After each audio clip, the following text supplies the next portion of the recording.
Hearing loss comes on so slowly that you really don't pinpoint what necessarily is wrong.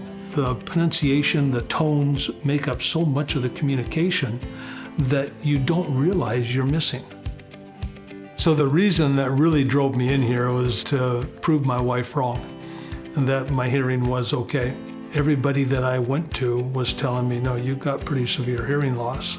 When I first started wearing hearing aids, I was concerned about the appearance. But what I discovered was something very different. They are so, and I don't know whether the camera can pick these up or not, but you really don't see that I have them. On one pair of hearing aids, I've had 4 different audiologists go through and say, oh yeah, I can set those up for you.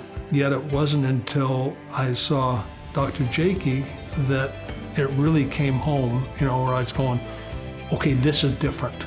Now I can see what hearing aids are capable of. When I left the office, and Dr. Jacky adjusting those hearing aids for the first time, I got in my work van. I started driving down the road. What in the world is that sound?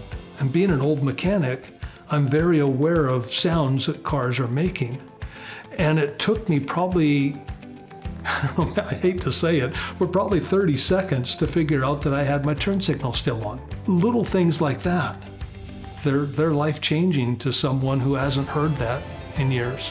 Once I got hearing aids, I noticed that I was more engaged in my conversations and group conversations especially. I've been seeing Dr. Jacky for, it's about 12 years now.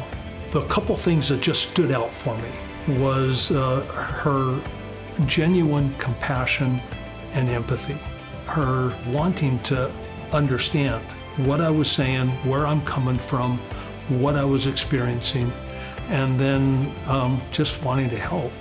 I have seen the difference that a professional, a doctor of audiology that truly cares can make when setting up a hearing aid.